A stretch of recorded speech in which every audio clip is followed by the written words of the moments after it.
दुर्गा सप्तशती का 10वां अध्याय। मैं मस्तक पर अर्धचंद्र धारण करने वाली शिव शक्ति स्वरूपा भगवती कामेश्वरी का हृदय में चिंतन करता हूँ।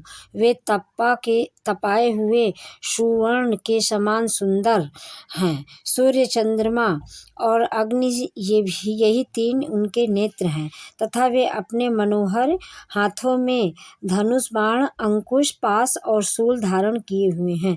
ऋषि कहते हैं, राजन, अपने प्राणों के समान प्यारे भाई निशुंभ को मारा गया देख तथा सारी सेना का संहार होता जान शुंभ ने कुपित होकर कहा, दुष्ट दुर्गे, तू बल के अभिमान में आकर झूठ मूठ का घमंड न दिखा।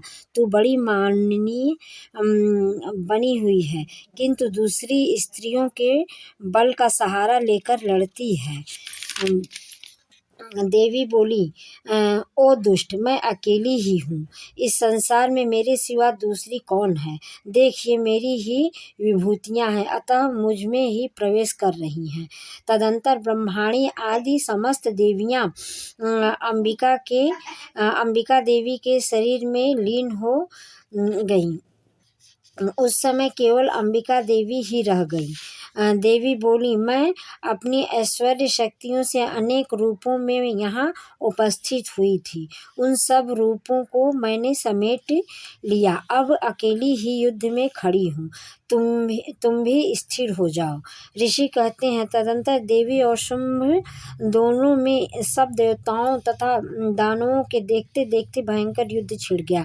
बाणों की वर्षा तथा तीखे शस्त्रों एवं दारुण अस्त्रों के प्रहार के कारण उन दोनों का युद्ध सब लोगों के लिए बड़ा भयानक प्रतीत हुआ। उस समय अंबिका देवी ने जो सैकड़ों दिव्य अस्त्र छोड़े, उन्हें दैत्यराज शुंभ ने उनके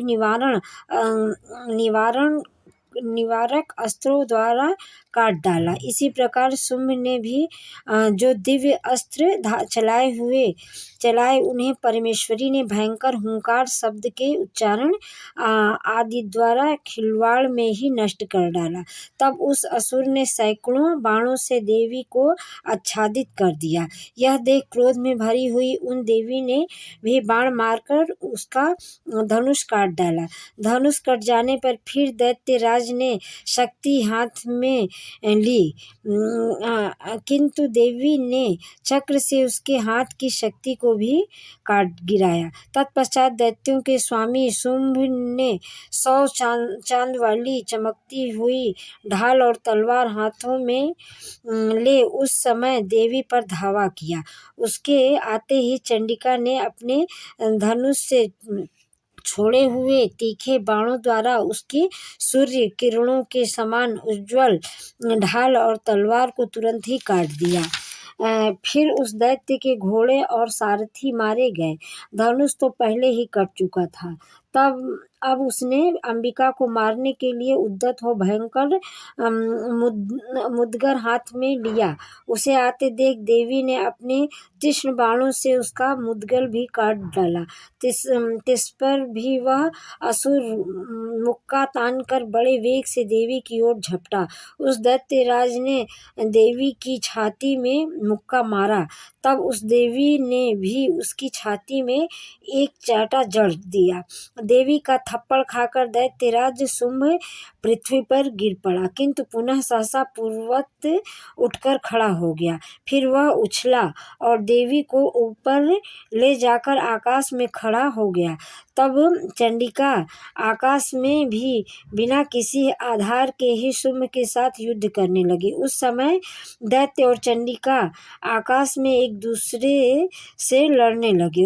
उनका वह युद्ध पहले सिद्ध और मुनियों को विस्मय में डालने वाला हुआ।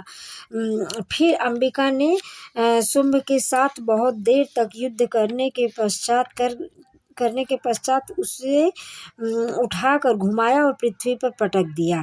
अब पटके जाने पर पृथ्वी पर आने के बाद वह दुष्टात्मा दैत्य पुनः चंडिका का वध करने के लिए उनकी ओर बड़े वेग से दौड़ा। तब समस्त दैत्यों के राजा शुंभ को अपनी ओर आते देख देवी ने त्रिशूल से उसकी छाती छेद कर उसे पृथ्वी पर गिरा दिया। देवी के शूल की धार से घायल होने पर उसके प्राण पखेरु उड़ गए और वह समुद्रों, द्वीपों तथा पर्वतों सहित समूची पृथ्वी को कपाता हुआ भूमि पर गिर पड़ा। तदंतर उस दुरात्मा के मारे जाने पर संपूर्ण जगत प्रसन्न एवं पूर्ण स्वस्थ हो गया तथा आकाश स्वच्छ दिखाई देने लगा। पहले जो उत्पात सूचक मेघ और उल्कापात होते थे वे सब शांत हो गए तथा उस दैत्य के मारे जाने पर नदियां भी ठीक मार्ग से बहने लगीं।